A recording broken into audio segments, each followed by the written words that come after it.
Yo, what's up everyone? It's Telf bringing you guys another episode of Mesmerized. Today we'll be talking about the staff support build.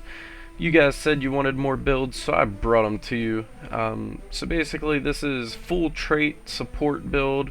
You support utilities, support everything. My whole goal this game is going to be to stay with my team, do as much as I can to keep them alive, help them get their kills, give them their boons, and give the enemies some conditions. So we're heading up here to Clock Tower. We're here and some enemies walk up behind me. I didn't see them right away, so I had to turn around, hit my 5 ability, which gives me my team AoE boons, conditions to the enemies, dropping my 8, which pretty much does the same thing. He's throwing out some phantasms.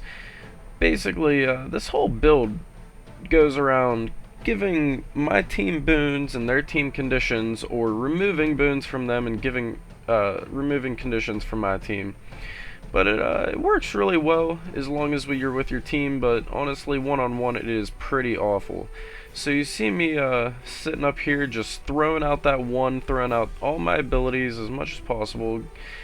And another big thing to this build is if you see one of your teammates down, you have to revive them. Try to save your rally, which is my 9, is for few situations as possible. You want to save that just in case you need it for a few people at once real quick while they're getting downed. But you'll see me a lot of times just run over to people, hit F, and bring them back up. But as you can see, I'm chasing this guy a little bit. Honestly, I don't know why, because as you can see I do 0 damage. And sadly I wasn't able to get to my teammate there in time. But as soon as they switched to me, you saw I hit my 4 ability, trying to get a little bit of defense out. And I'm just trying to stick with my team. But since this guy ran out here and he is so low, I feel like I can finish him off. But since he's in lich form, I can't really get him. But eventually he goes down, so we finish him off. Then I see 2 more people over here, and I realize that there's another 2 of my teammates with me, so I know I can fight this. So I stay, pop in my cooldowns. As you can see, my 5, 4, and 3 all have pretty long cooldowns, so I'm really just spamming 1 the whole time and using my 2 when I need to get an illusion out there and need to give me some distance between myself and the enemy. So you see me, I'm just rolling around, spamming that 1. It's pretty much the same with all the builds. You just gotta spam your 1 and use your cooldowns when they're up. But as you can see, when I pop all my abilities at once, it pretty much gives me every boon in the game. And if the enemies ran through that, it'd really mess them up. But saw me get a revive there. I'm gonna try to get this guy up, but you can see they just keep CCing me over and over and again, and it's just not working for me. And I'm so low at this point that I blow all my cooldowns to try to get away. Hit that 6, and now I see my teammate is done, so my whole goal here is going to be to kite as far as possible, as long as possible, keep them off our points for as much time as I can.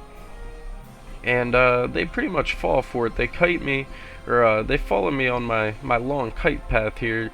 Switch to my scepter focus, get that speed boost out, get that phantasm out, throw that block off, and when my staff comes back up on my weapon swap, I switch back to it, jump through the window. I actually hit my 2 there, hoping that I could jump backwards out of the window, but it only put me closer to the ledge, which didn't really do much.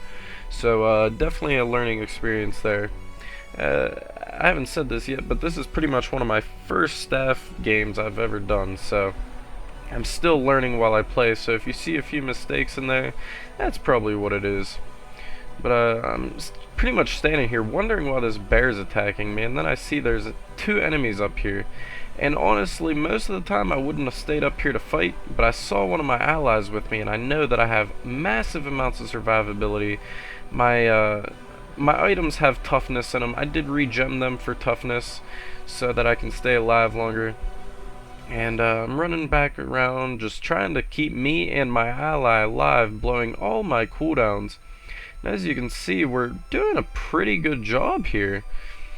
Neither of us have died yet, and eventually some of our teammates come up and help us. So you can see I'm just going to keep rolling around, hit my 2 when they get close to me to get some distance, throwing out my phantasms, get my AoE stuff out there as much as possible. I get real close to dying here, but thank goodness hiding behind the wall gives me great defense. So I actually do get away there. Finish this guy off with the F. And then they just keep coming at us. It's pretty much just me and one teammate now. They keep coming. We just keep taking them down. Just spamming that one. You know, just spamming one, throwing cooldowns out. I actually got kind of bored with this build really quick because I'm one of those people who love doing lots of damage, getting burst out, you know, doing the work myself, not needing teammates. So I actually only played a few games of this because honestly it's not my kind of play style, but I wanted to get it out there so you guys can see what it's like. Maybe if you want to try it out. But I do make a few mistakes here using my 2 when I'm trying to catch someone. I accidentally hit it and I go farther backwards, but that's a lesson learned there. So we're gonna keep staying with my team right here. I make a mistake going down here alone, but thank goodness these guys have 0 damage. I honestly don't know how that squirrel power or pooer or whatever you want to call him, that Necro over there didn't do much to me. I guess he didn't have a very good build.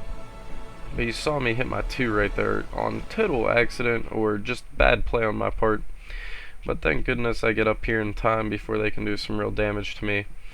And you saw I hit my 8 there. That's an AoE ability that does like boons and conditions stuff. So I wanted to stay on the edge of it and leave my team and the enemy in it. But good stuff there. You saw we won the game real easily. Never died. I'm pretty proud of that. I felt like I didn't do much for my team, but at the end of the game I realized that I had never died, and I really pretty much held the clock tower the whole game. Never left it, but we never lost it either, so it was a good game all around for us. Don't forget to like and subscribe, and head over to Boons and Conditions. We got forums, podcasts, articles, videos, anything you guys could ever possibly want over there. But anyways, thanks for watching guys, and see you next time.